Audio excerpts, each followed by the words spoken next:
जय शिवराय मित्रांनो, स्वागत आहे तुमचं नवीन एका व्हिडिओमध्ये. तर कालच्या दिवसात मी थोडा गॅप घेतला होता, व्हिडिओ केला नव्हता, पण तुम्हाला कंटिन्यू डेलीचे व्हिडिओ बघायला मिळतात. कारण परवाच्या दिवशी आपण 2 व्हिडिओ केले होते, त्यामुळे कालच्या दिवस मी थोडासा गॅप घेतला होता. कारण मला म्हणजे करू वाटत नव्हतं. काल मी काय जास्त काम पण केलं नाही, फक्त एक आपलं काय बोलतात क्लासेस होते, तेवढे क्लासेस घेतले, स्केच वगैरे काय केलं नाही आणि व्हिडिओज पण मी म्हणजे मूडच नव्हता मला काढायचा, त्यामुळे मी काढले नाहीत आणि कसं पण काढण्यापेक्षा ते न केलेलं बरं आहे. त्यामुळे मी कालचा दिवस थोडासा रेस्ट घेतला. आज परत आपण ब्लॉग चालू केलाय. माझ्या ब्लॉगला आता बऱ्यापैकी रिस्पॉन्स यायला लागलाय. तुमच्यापैकी बरेच जण सकाळी 8:30 वाजता व्हिडिओ टाकल्यानंतर लगेच बघतायत. म्हणजे लिटरली मी उठायच्या अगोदर मी 9, 9:30, 10ला मोस्टली उठतो. त्या अगोदरच बऱ्यापैकी व्ह्यूज आलेले असतात. अगोदर असं व्हायचं की 1-2 पण व्ह्यूज येत नव्हते, 2-2, 3-3 तास वाट बघितली तरी पण आता असं होतं की व्हिडिओ टाकल्या 4-5 व्ह्यूज तरी बऱ्यापैकी येतात आणि तुमच्या सपोर्टने हळूहळू ते वाढतील सुद्धा. तुम्ही शेअर वगैरे पण करत असालच व्हिडिओला. सो असंच आपण ब्लॉग कंटिन्यू ठेवणार आहे जोपर्यंत आपल्याला पॉसिबल होईल डेलीचं. तसं पण 100 डेजचं चॅलेंज आपण घेतलंय. सो आता जवळपास मला वाटतं 35 का 36वा दिवस असेल. अजून बराच लॉंग जर्नी बाकी आहे आपली. सो बघूया पुढे काय कसं काय होतंय ते. बाय द वे फायनली आपलं एक स्केच जे 4-5 दिवसापासून पेंडिंग होतं, थोडं काम मी रोज करत होते त्याचं आणि ते फायनली कम्प्लीट झालंय आणि नेक्स्ट 2-3 ऑर्डर्स आलेत. तेव्हा जाऊन ते फायनली कम्प्लीट झाले. माझ्यासोबत असंच होतं की जेव्हा एखादी ऑर्डर असेल आणि ती लवकर द्यायची नसेल तर मी आरामात त्याचं काम करतो. म्हणजे घाई करत नाही झाला बेसिकली. दुसरे पण कामं आटपून घेतो.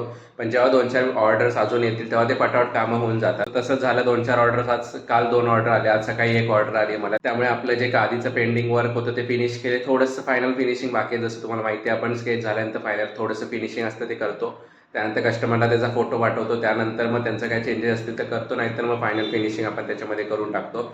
सो ते काम थोडंसं बाकी आहे आता आणि फोटो वगैरे काढायचं ते मी पहिल्यांदा करून घेतो. A few moments later. चला मित्रांनो, फायनली आपलं त्या स्केचचं काम झालेलं आहे. कस्टमरला आपण फोटो पाठवलेला आहे. आता त्यांचा रिस्पॉन्स आला की आपल्याला समजेल स्केच कसं झाले ते. बाय द वे आपण बिग बॉसच्या एका कंटेस्टंटचं तर स्केच केलेलं आहे. आज फायनली आपण दुसऱ्या कंटेस्टंटचं स्केच करणार आहोत, कारण आज मला टाइम आहे. बाकीच्या ज्या ऑर्डर आहेत त्या अर्जंट ऑर्डर नाही आहे, त्यामुळे आज आपण एक दिवस दुसरं स्केच करू शकतो. सो आज आपण दुसऱ्या एका कंटेस्टंटचं स्केच करणार आहोत. त्या तिघांचं म्हणजे अंकिताचं आणि धनंजय पवार, DP दादा आणि सूरज जाड, या तिघांचंच मोस्टली खूप जणांनी नावं घेतली होती. त्यात अंकिताचं तर आपण स्केच केलेलं आहे. आता मी DP दादा, धनंजय पवार किंवा मग सूरज चव्हाणचं स्केच करणार आहे. बघू आता कुणाचं आपण करायचं. एकदा परत मी स्टोरीला टाकेन, 2-3 तास वाट बघेन कसे कोणाचे रिस्पॉन्स कसे येतात, त्यावरनं आपण डिसाईड करूया कुणाचं स्केच करणार आहे ते. बाकी तुम्हाला काय वाटतं कोणाचं स्केच केलं पाहिजे, पटापट कमेंट करून सांगा. मित्रांनो, आपला जो आर्टचा चॅनल आहे इन्स्टावरती, म्हणजे ज्याच्यात आपण आर्टचे क्लासेसबद्दल बेसिकली सांगतो, क्लासचा चॅनल आहे, तर त्याच्यावरती एक नवीन सिरीज मी चालू करणार आहे. मला वाटतं 2-3 व्हिडिओज अगोदर पण मी तुम्हाला सांगितले होते व्हिडिओज बनवणार त्यावरती. सो त्यावरती मी विचार करतोय आज 2-3 व्हिडिओ शूट करून घेऊया. आणि तुमच्यापैकी ज्यांना स्केच शिकायचे क्लासेसला तर येऊ शकता, पण ज्यांना जे लांब राहत असतील, ज्यांना क्लासेस लावायचे नाही आहेत पण तरी बेसिकली टिप्स अँड ट्रिक्स पाहिजे असतील, असे टेक्निक्स वगैरे मी शेअर करणार आहे तिथे.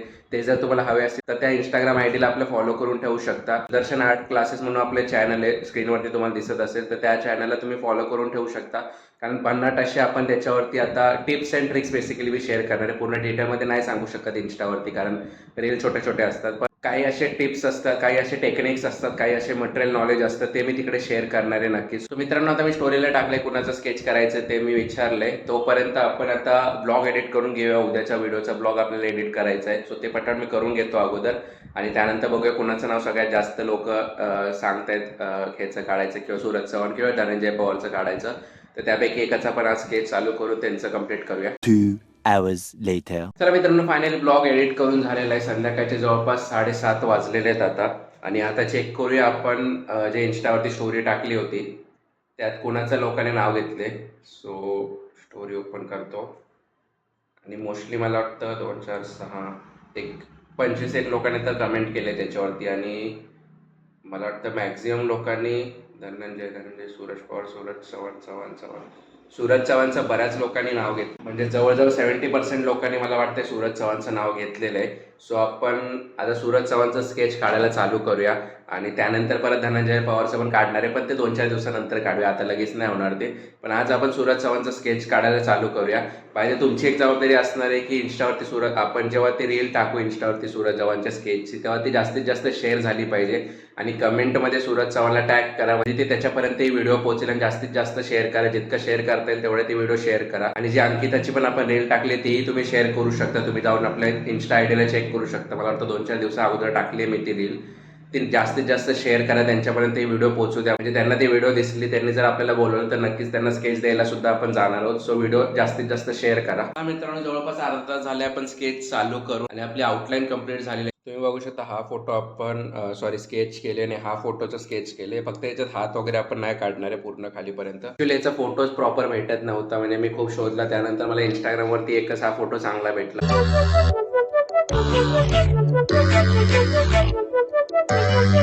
2 hours later. चला मित्रांनो, त्याचा फेस शेडिंग कम्प्लीट झालेली तुम्हाला आता मी दाखवणार नाहीये. ह्याचा एक सेपरेट आपण ब्लॉग बनवणार आहे, म्हणजे जो सुरुवातीपासून पूर्ण घेतलाय तो पूर्ण ब्लॉग बनवणार आहे. त्याच्यामध्ये पूर्ण तुम्हाला स्केच दिसणार आहे. आता मी फक्त फुल फिनिश करेन आणि पुढचा ब्लॉग आपण याच्यामध्ये कंटिन्यू करू. कारण तुमच्यापैकी लोक तर बरेचसे ब्लॉग पूर्ण बघतायत, पण काही काही लोकांना फक्त त्याचं स्केच किंवा कसं बनवलं ते बघायचंय. त्यासाठी त्यांना पूर्ण ब्लॉग बघायची इच्छा नसते. त्यामुळे आपण तेवढाच पार्ट सेपरेट असा ब्लॉग मध्ये करणार आहे, जेणेकरून ज्यांना फक्त तेवढं बघायचं असेल ते तेवढं बघतील, ज्यांना पूर्ण बघायचं असेल ते हा ब्लॉग सुद्धा बघतील. सो तो पार्ट उद्या येणार आहे आपला. उद्याच्या ब्लॉग मध्ये तुम्हाला बघायला मिळेल. पूर्ण स्केच पण दाखवणार आहे, त्याची प्रोसेस आणि जे काय आता मी बोलतोय त्याची प्रोसेस वगैरे सगळे मी त्याच्यामध्ये दाखवणार आहे. सो उद्याचा व्हिडिओ नक्की बघा. कसं स्केच झाले ते तुम्हाला उद्याच्या व्हिडिओमध्ये बघायला मिळेल. 1 hour later. चला मित्रांनो, फायनली आपलं सूरज चव्हाणचं स्केच कम्प्लीट झालेलं आहे आणि जवळपास रात्रीचे 9:30 वाजलेले आहेत. मला वाटतं आपण 7 वाजता काहीतरी 7 का 7:30ला सुरू केलं होतं वाटतं आणि आउटलाईन अर्ध्या तासाचं काम झालं होतं. जवळपास 2-2.5 तास तर आपल्याला या स्केचला लागले. या साईजच्या स्केचला मिनिमम 4-5 तास लागतात, पण हे काय द्यायचं नाही आपल्याला. त्यामुळे मी एवढ्या डिटेलिंगमध्ये आणि इतकं जास्त म्हणजे टाइम लावून केलं नाहीये, कारण आपण ऑर्डरचे स्केच जास्त टाइम लावून करतो. स्केच द्यायचं नसल्यामुळे मी वर केलंय फक्त ते, असं म्हणायला हरकत नाही. त्यामुळे तुम्हाला शेडिंग मध्ये पण दिसत असेलच ते. एवढं जास्त डिटेलमध्ये आपण केलं नाहीये ते काम. एनिवेज ते तुम्हाला उद्याच्या व्हिडिओमध्ये बघायला मिळेल आपण कसं काम केलं, किंवा इंस्टाला रीलवरती पण आपण टाकतोच, तिथे पण तुम्हाला बघायला मिळेल. चला मित्रांनो, फायनली हा ब्लॉग आपण एंड करूया. आय होप तुम्हाला ब्लॉग आवडला असेल. जर आवडला असेल तर लाईक करा, चॅनलवरती नवीन असेल तर सबस्क्राईब करायला विसरू नका. चला मित्रांनो, भेटूया उद्याच्या ब्लॉगमध्ये.